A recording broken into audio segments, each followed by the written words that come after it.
Welcome to Suman TV Sircilla. ప్రస్తుతం మనం రాజన్న సిరిసిల్ల జిల్లాలో ఉన్నాము. రాజన్న సిరిసిల్ల జిల్లాకు చెందిన యువ కళాకారుడు తన ప్రతిభతో అబ్బురపరుస్తున్నాడు. వెల్ది హరిప్రసాద్ అనే సిరిసిల్లకు చెందిన నేత కార్మికుడు. ప్రపంచ నలుమూలల నుండి ఎదురు చూస్తున్నటువంటి మన భారతదేశంలో అయోధ్యలో ఉన్నటువంటి శ్రీరాముల వారి మందిరం, అలాగే రాముల వారి ప్రాణ ప్రతిష్ఠ సందర్భంలో మన సిరిసిల్లకు చెందిన హరిప్రసాద్ గారు ఒక అరుదైన కానుకను స్వామివారికి, అమ్మవారికి సమర్పించాలని చెప్పి ఒక బంగారు చీరను సీతమ్మ వారికి నేసాడు. ఒక మగ్గం పైన చేతులతో ఇలాంటి చీర నేసానని చెప్తున్నాడు. ఈ చీర ఖరీదు సుమారుగా 1,50,000 రూపాయల వరకు ఇప్పటి వరకు ఖర్చు చేశానని చెప్తున్నాడు. ఈ చీర 8 గ్రాముల బంగారంతో అలాగే 20 గ్రాముల వెండితో జరిపోగులతో నేసానని చెప్తున్నాడు. ఈ చీర మొత్తం బరువు వచ్చేసి 900 గ్రాములు. ఈ చీర పొడవు వచ్చేసి 6 మీటర్ల 30 సెంటీమీటర్లు ఉంటుంది. అలాగే వెడల్పు వచ్చేసి 48 ఇంచుల వరకు ఉంటుందని చెప్తున్నాడు. ఈ చీరలో మనం సంపూర్ణ రామాయణాన్ని మనం చూడవచ్చు. ఈ చీరలో శ్రీరాముల వారి జననం నుండి పట్టాభిషేకం వరకు ఒక 10 ఇతివృత్తాలను ఈ చీరలో పొందుపరిచానని చెప్తున్నాడు. యువ కళాకారుడు అయినటువంటి హరిప్రసాద్ వాళ్ళ అమ్మతో ఇప్పుడు మనం ఉన్నాము. వారి అమ్మమ్మ వారి మాటల్లో మనం తెలుసుకుందాము. అమ్మగారు నమస్తే. అమ్మ, ఇప్పుడు మీ కుమారుడు వచ్చేసి అందరినీ ఆశ్చర్యపరుస్తుండు, అబ్బురపరుస్తున్నాడు.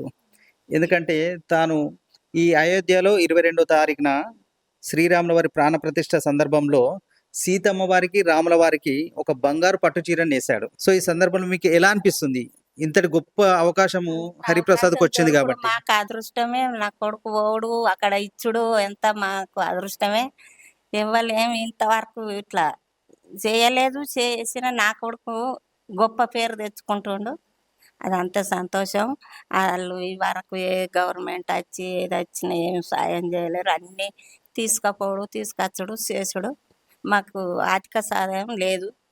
చేతి బతికే చేతితోనే తింటున్నాం. గవే గోటి బతుకు వల్ల బతుకుతున్నాం మేము, అంతే సార్. అంటే ఇప్పటి వరకు తాను ఎన్నో అవార్డులు, ఎన్నో ప్రశంసలు సంపాదించాడు. అలాంటప్పుడు మీకు ఎలా అనిపిస్తుంది? అన్ని సంతోషమే అనిపిస్తుంది, కానీ మా సంతోషం మాకు. కానీ ఇంకెవరన్నా ఇట్లా సాయం చేస్తే ఏదన్నా సాయం మీదకెళ్ళి ఇంకా పెద్దగా చేస్తాము, ఇంకా మంచిగా చేస్తా అని ఉన్నది. కానీ ఎవరేం సాయం లేదు. నా కొడుకు ఇంకా గొప్పగా చేస్తా, అక్కడ దానిక ఎక్కడెక్కడికో చేస్తామని ఉన్నది. ఈ సందర్భంలో ఎక్కడ చూసినా హరిప్రసాద్ ప్రశంసలే పొందుతున్నాడు. ఎవరిని అడిగినా కూడా హరిప్రసాద్ మాకు చాలా సంతోషంగా ఇట్లాంటి చీరని వేశాడని చెప్తున్నారు. సో ఇప్పుడు మీకు ఎలా అనిపిస్తుంది? మాకు సుఖ సంతోషమే అనిపిస్తుంది. వానికి సుఖ చెయ్యాలని ఎన్నటి నుంచో పట్టుబట్టి అవన్నీ తయారు చేసిండు. మాకు సుఖ సంతోషమే. ఇవన్నీ ఖర్చులకు అన్నీ వాని చేతి నుంచే తయారు చేసుకుంటుండు.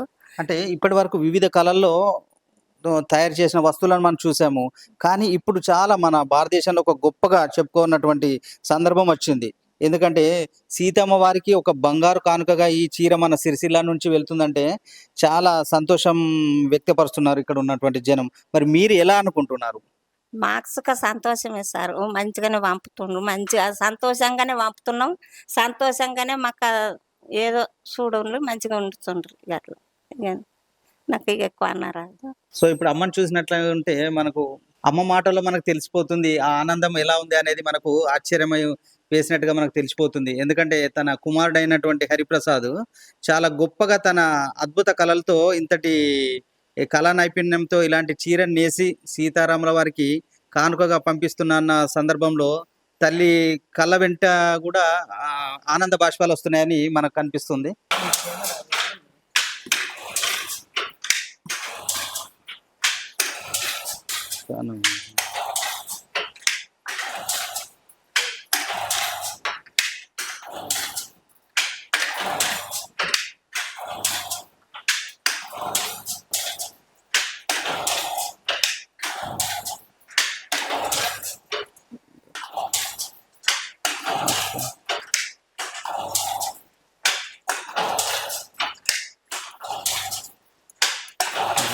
హరిప్రసాద్ ఫలితం ప్రశంసల వెనకాల కూడా ఎంతో కష్టం దాగుందని చెప్తున్నాడు.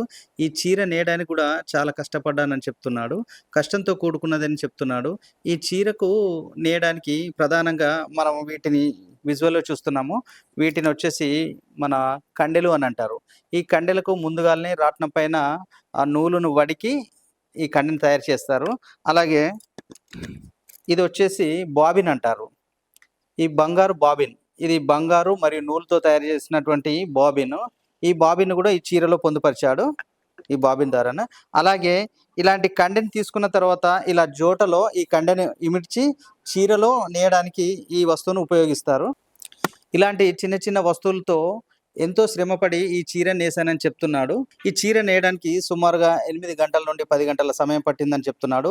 ఈ చీరను మన హ్యాండ్ మేడ్ అనగానే మనం చేతులతో ఇలా రైట్‌కి ఒకసారి, లెఫ్ట్‌కి ఒకసారి అనుకుంటూ కింద కాళ్ళను కూడా మనము శ్రమించవలసిన పని ఉంటది.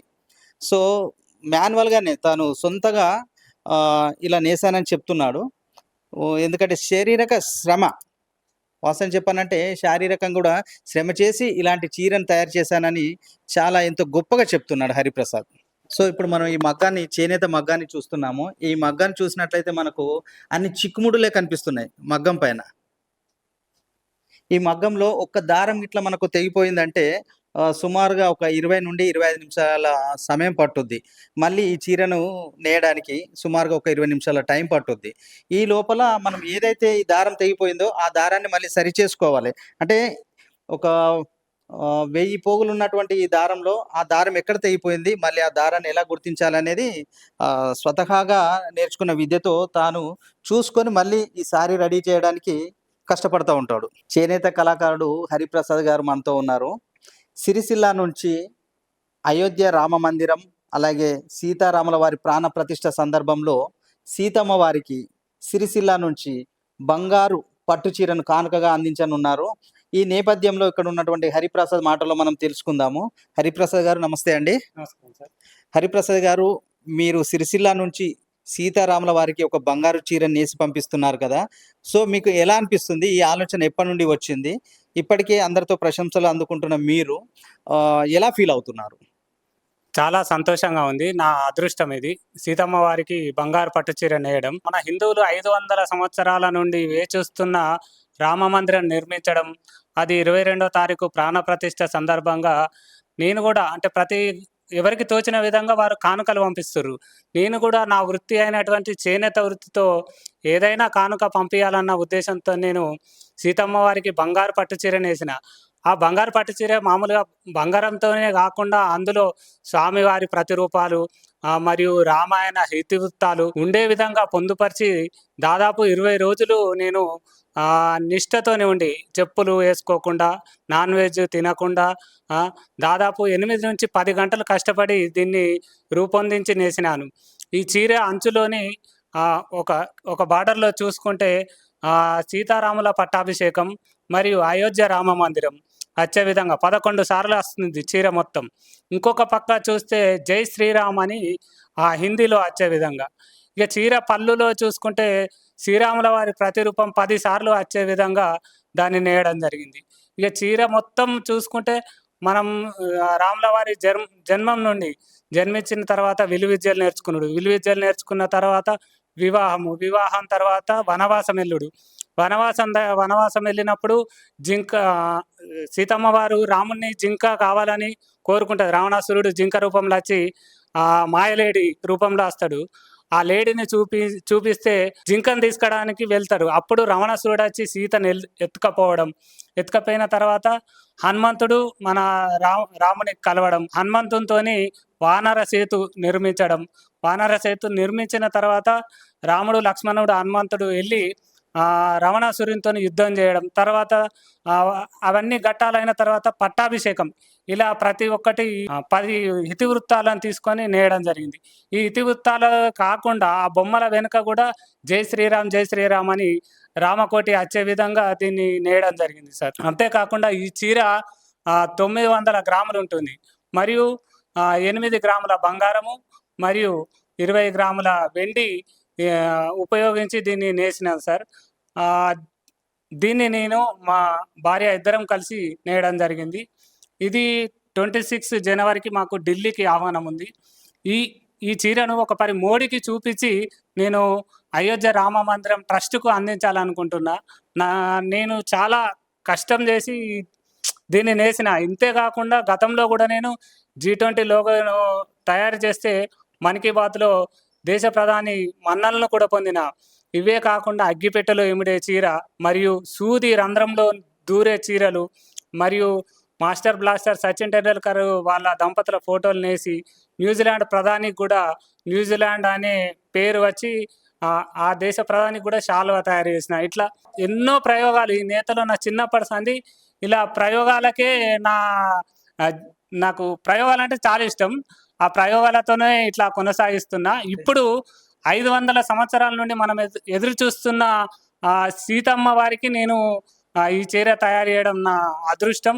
నేను ఏ జన్మల ఏం చేసినో కానీ ఈ అదృష్టం రావడం నాకు గర్వంగా ఉంది సార్. సో హరిప్రసాద్ అంటున్నాడు, పూర్వజన్మ సుకృతము స్వామి వారిది, సీతమ్మ వారిది, అలాగే రాముల వారిది. ఈ పట్టు చీర నేసినందుకు నేను పూర్వజన్మ సుకృతంగా భావిస్తున్నానని హరిప్రసాద్ చెప్తున్నాడు. అయోధ్య రామ మందిరం అలాగే సీతారాముల వారి ప్రాణ ప్రతిష్ఠ సందర్భంలో ఇలాంటి కానుకను స్వామి వారికి, అమ్మవార్లకు నేను కానుకగా ఇచ్చినందుకు ఎంతో గర్వించదగ్గ విషయమని తాను చెప్తున్నాడు. అలాగే భారతదేశ ప్రధాని అయినటువంటి నరేంద్ర మోడీ గారికి ఈ నెల 26వ తారీఖున ఈ చీరను బహుకరించి స్వామివారి పాదాల చెంతకు పంపించాలని ఎంతో ఆతృతగా ఎదురు చూస్తున్నాడు. సో హరిప్రసాద్ గారు ఇప్పటి వరకు సిరిసిల్లనే కాదు, మన భారతదేశం గర్వించదగ్గ ఒక గొప్ప విషయంగా మనం చెప్పుకోవచ్చు ఇలాంటి కళాకారుని. ఇలాంటి కళాకారులను ప్రోత్సహిస్తే ఇంకా మునుముందుకు వెళ్తున్నామని చెప్తున్నారు. సో హరిప్రసాద్ గారు ధన్యవాదాలండి. జై శ్రీరామ్. హరిప్రసాద్ గారు మా సుమన్ టీవీ ప్రేక్షకులకు మరొకసారి మాకు ఆ సారీని చూపించండి. Okay sir. ఆ సారీలో ఏమేమి ఉన్నాయి అనేది మాకు మొత్తం చూపించండి. హరే కృష్ణ హరే రామ హరే రామ హరే కృష్ణ హరే కృష్ణ హరే రామ హరే రామ. సో చీరను చూస్తుంటే మనకు బంగారంతో నేసినటువంటి చీర మనకు దగదగ మెరుస్తుందండి. హరే కృష్ణ హరే కృష్ణ హరే రామ హరే